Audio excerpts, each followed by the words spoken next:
¿Por qué sí o por qué no una Asamblea Nacional Constituyente en Colombia? Queridos amigos, me da muchísima alegría volverlos a saludar y darles la bienvenida a este nuestro espacio de interlocución, el podcast Esfera Pública.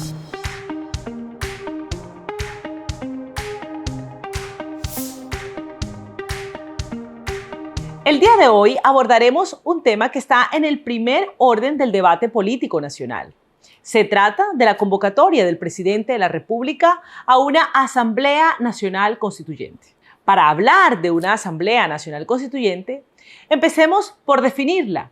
Y en primer lugar, debemos aceptar o entender cuál es el concepto claro de constitución política en un Estado constitucional y democrático de derecho como lo es Colombia. La constitución política es para Colombia la norma superior, la norma de normas, la que cuenta con el máximo nivel en la jerarquía del ordenamiento constitucional. Como norma superior, la constitución política no solamente define la estructura del Estado y sus principios fundantes, sino que también es la que contiene las disposiciones que ponen límite al poder público, garantizan las libertades de los ciudadanos y el acceso de ellos a los derechos fundamentales. Cuando hablo de límites al poder, no me refiero a obstáculos, como parece ser que el presidente de la República quiere hacerlos ver. Realmente, cuando hablamos de límites al poder, nos referimos a las disposiciones que evitan las arbitrariedades o los abusos de los gobernantes. En un Estado social y democrático de derecho, el elemento fundamental es la existencia de una constitución política. Y el elemento fundamental de una constitución política es la separación de poderes. La estructura constitucional prevista en la Constitución Política de 1991 determina que Colombia tiene un sistema de gobierno presidencial. Este es un sistema de equilibrios que contempla la separación del poder en tres ramas: la rama ejecutiva, la rama legislativa y la rama judicial. Estas, aunque separadas, deben trabajar de manera armónica para la consecución de los fines del Estado. La Constitución contempla instrumentos que permiten que unas y otras ramas se controlen entre sí. Es el conocido sistema de pesos y contrapesos, es decir, el poder controla el poder. La Corte Constitucional es la máxima guardiana de la Constitución política y ella ha definido que el principio de separación de poderes tiene unos elementos esenciales. Uno de ellos es precisamente la división en ramas del poder público. El segundo, la colaboración armónica que debe existir entre las ramas. Y un tercer elemento fundamental es que existan mecanismos idóneos que eviten la intromisión de unas ramas sobre las otras, es decir, un verdadero equilibrio de poderes. Definido el alcance de una constitución política, hablemos entonces de qué es una Asamblea Nacional Constituyente. Una Asamblea Nacional Constituyente es uno de los mecanismos previstos en la Constitución Política para reformarla o cambiarla. En nuestra Constitución, el título 13, específicamente los artículos 374 y siguientes, definen los mecanismos para las reformas o cambios constitucionales. El artículo 376 define cómo se puede desarrollar una Asamblea Nacional Constituyente como mecanismo para reformar o cambiar la Constitución. Este artículo contempla que este proceso tiene por lo menos tres grandes momentos o etapas. El primero es la aprobación de una ley en el Congreso de la República. Una ley que debe tramitarse como ley estatutaria, lo que quiere decir que tiene un trámite especial de 4 debates en un mismo periodo legislativo y unas mayorías especiales, que consiste en la mayoría absoluta de una y otra Cámara. Pero además, una vez sea aprobada esa ley por parte del Congreso de la República, un segundo momento es la aprobación o la revisión y aprobación de constitucionalidad por parte de la Corte Constitucional, quien verificará que esta ley haya surtido el trámite adecuado y sus disposiciones no contradigan la Constitución. Un tercer momento es una consulta popular, que debe aprobarse con la mayoría o por lo menos con 1/3 del Censo Nacional Electoral, que para cifras de hoy es de aproximadamente 13 millones de votos. Esto quiere decir que las constituciones sí pueden reformarse. La Constitución Política de 1991 surgió en una Asamblea Nacional Constituyente, que, por cierto, partió de un proceso ampliamente pluralista, difundido, con la participación de todos los sectores políticos y sociales de Colombia. Hicieron parte de él todos los actores del grande y fragmentado espectro político colombiano. No solamente los partidos grandes y mayoritarios, también las representaciones de los grupos infrarrepresentados. Es más, participó de la Asamblea Nacional Constituyente un grupo muy importante y representativo de la desmovilizada guerrilla del M-19, a la que perteneció el presidente Gustavo Petro. Si algo hay que rescatar de la Constitución del 91 es precisamente haberse logrado en un gran acuerdo nacional. Aspectos fundamentales de la Constitución vale la pena resaltarse. Por ejemplo, su amplio catálogo de derechos y sus mecanismos de protección, los nuevos mecanismos de participación ciudadana, la definición de la descentralización política y administrativa en Colombia. Y también, hay que decirlo, incorporar dentro de sus disposiciones los mecanismos de reforma. Ninguno de estos elementos que acabo de mencionar estaban contenidos en la Constitución de 1886, su antecesora. Tanto es posible que se reformen las constituciones que la del 91, con solo 33 años de vigencia, ya ha sido reformada más de 50 veces. Es decir, que proporcionalmente tiene muchas más reformas de las que tuvo la centenaria Constitución del 86, que en 105 años de vigencia tuvo 75 reformas constitucionales. Esto es una gran dinámica reformista, la que ha obedecido o la que ha ocurrido en el Congreso de la República.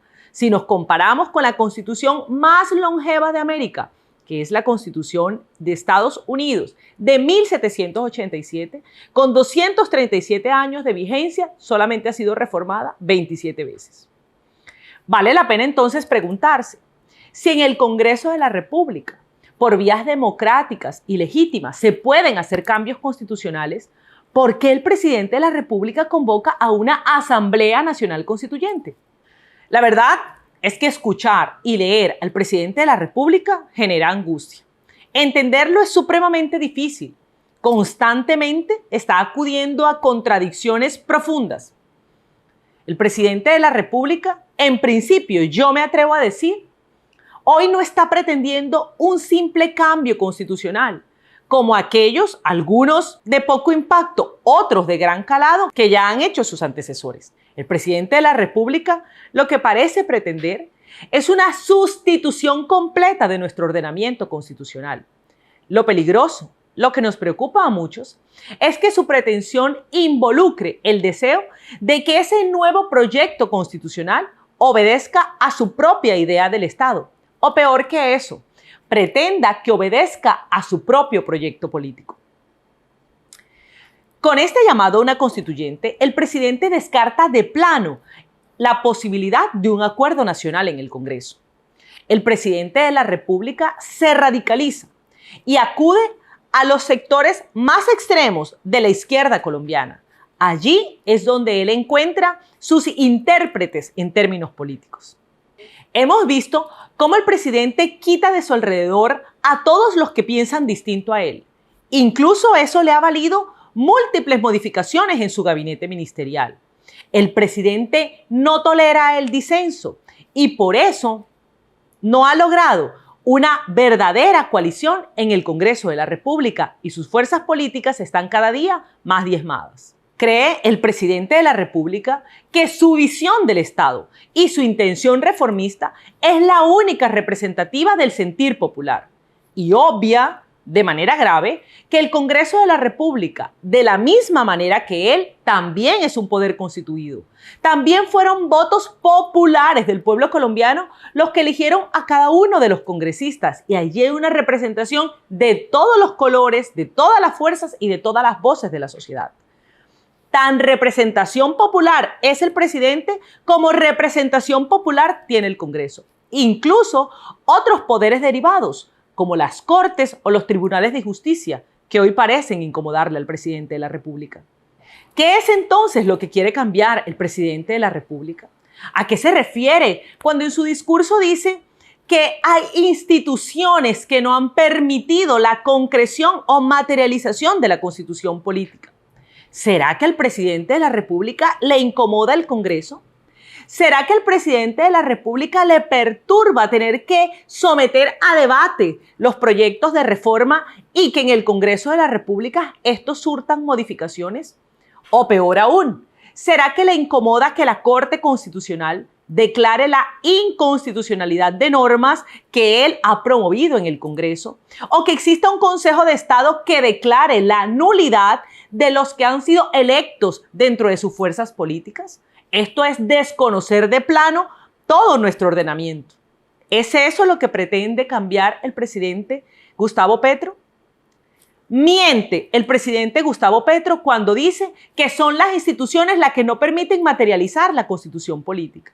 De hecho, lo que estamos viendo hoy es un Congreso de la República que favorablemente está defendiendo la Constitución y la separación de poderes y está defendiendo al pueblo colombiano de unas reformas que, si bien en su espíritu pueden necesitarse en algunos aspectos de nuestro ordenamiento, de la forma como las propone el presidente, son peligrosas, inconvenientes y muy riesgosas para la estabilidad fiscal y para la situación en términos socioeconómicos del pueblo colombiano. Las reformas sociales de las que tanto habla el presidente de la República, bien hubiese podido tramitarlas si hubiese aceptado hacerlo por la vía del consenso. El consenso político al que está sometido no solamente él, han estado sometidos todos los presidentes de la República. Siempre se dice que una cosa es el proyecto de ley como se presenta por parte del gobierno y otra cosa es la ley que finalmente sale del Congreso de la República. Para eso son los debates. Para eso se fomenta el disenso en el debate político del que deben surgir los consensos democráticos. El llamado a una constituyente es realmente la salida desesperada de un hombre como Gustavo Petro que sabe que es mucho mejor candidato que gobernante. Lo vemos con ese llamado renunciando a la posibilidad efectiva que tiene hoy en sus manos de gobernar para cambiar la realidad del país, para cerrar esas brechas sociales que él sabe describir muy bien. Y opta por irse a la plaza pública, a dividir, a polarizar. Especialmente le gusta ir a aquellos sectores más vulnerables donde, claro, el Estado ha fallado en garantizar equidad y acceso a derechos fundamentales. Ese es un espacio perfecto para dividir y señalar culpables. Le cuesta trabajo reconocer la ineficacia de su gobierno y prefiere decir que el presidente no produce los cambios que prometió por culpa, tal vez, de los medios de comunicación que embrutecen, o de la oligarquía, o de las grandes empresas, o del Congreso, o de la tecnocracia que enfrenta con argumentos falaces a la democracia, o del cambio climático, o de cualquier otro, excepto reconocer que ha sido él, su gobierno, el que ha fallado. Ese discurso es polarizante, es caótico. Ese discurso que busca culpables y que pretende anunciar una constituyente, el cambio de nuestra constitución política, como aquello que va a solucionar de plano, tajantemente, todos nuestros problemas, no es sino un canto de sirenas que pudiera convencer a algunos cuantos.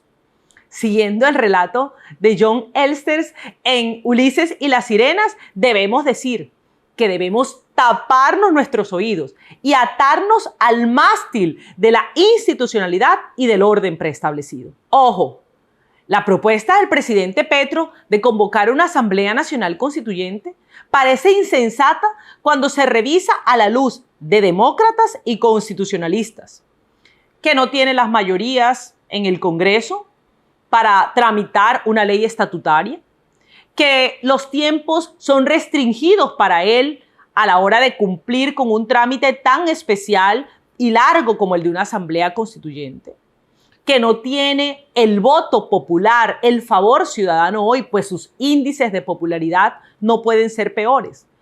todos esos argumentos son válidos y nos despreocuparían si creyéramos que el presidente de la República pretende buscar esa constituyente a través de las vías constitucionales. Nada más alejado de eso. El presidente lo ha dejado ver. No pretende hacer por la vía constitucional.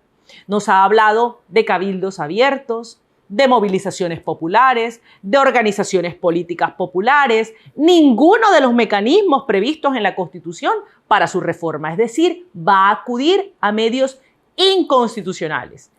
Eso es lo peligroso. El presidente sabe que todavía le pueden funcionar las vías de hecho. Para muchos es inédito y hasta nos parece ilógico que un presidente, antes de cumplir sus 2 primeros años en el poder, ya esté adelantando el debate presidencial. Pero eso puede empezar a ser fácil de comprender si uno escucha con atención las manifestaciones que hizo en la entrevista que recientemente concedió a un medio nacional, el periódico El Tiempo, en donde indicó que será finalmente el constituyente el que decida. Y sobre los tiempos para el trámite de esa reforma o de esa Asamblea Nacional Constituyente, dijo que no tienen por qué estar supeditados a su periodo constitucional, es decir, hasta el año 2026, y que por el contrario su trámite puede incidir en lo que pase en el 26. Al final, si somos un poco objetivos, lo que podemos entender es que el presidente de la República está armando toda esta situación de incertidumbre y caos al que nos somete en una decisión de una Asamblea Nacional Constituyente con el objetivo que también ha expresado de manera explícita, que es darle continuidad a su proyecto político progresista. En fin, este llamado a una constituyente peligrosa e inconveniente debe ponernos a todos en alerta máxima. No se trata de ser fatídicos ni pesimistas. Se trata de ser objetivos y pragmáticos y de vernos en el espejo de nuestros vecinos. Veámonos en el espejo de la Venezuela de Chávez, del Ecuador de Correa o de la Bolivia de Evo Morales. No quisiéramos que Colombia caminara o transitara por ninguno de esos senderos que no han llevado al bienestar, sino al fracaso y al desorden institucional que afecta a todos los ciudadanos. La constitución política no es ni puede ser lo que el presidente quiere que sea. El presidente tiene argumentos débiles. Lo que falla no son las instituciones, lo que falla es su gobierno. El presidente debe entender que está sometido a controles y que su fracaso político no puede ser lo que conduzca a una ruptura definitiva con el orden constitucional colombiano. Para finalizar, quiero llamarlos a una reflexión. Ninguna constitución política puede surgir del deseo de imposición de una facción política y su ideario sobre las demás. Incluso si esa facción política consigue coyunturalmente alguna de las mayorías, puede conseguir un éxito de un proceso constituyente. Solamente un gran consenso, un gran acuerdo nacional que no surja de momentos de turbulencia política, que no surja del deseo de perpetuarse en el poder, que no surja del deseo de acomodar el orden constitucional a mi propia idea de Estado y a mi propio proyecto político, es una constitución que puede ser duradera y efectiva para todos los ciudadanos. En la constitución tenemos que caber todos. Yo hago un llamado a que todos en unidad, con responsabilidad, que todos pensando en el futuro de Colombia, que todos queriendo que nuestra patria siga adelante, que mantenga una constitución que ha sido garantista, que da las condiciones para que todos los proyectos políticos puedan realizarse, la dejemos materializar. La nuestra es una constitución joven que tiene todas las condiciones para que Colombia pueda ser ese Estado social de derecho que en ella se promulgó. Queridos amigos, espero compartir con ustedes más opiniones a través de estos podcasts, que se mantengan conectados y nos esperen en nuestras próximas emisiones de tu espacio Esfera Pública.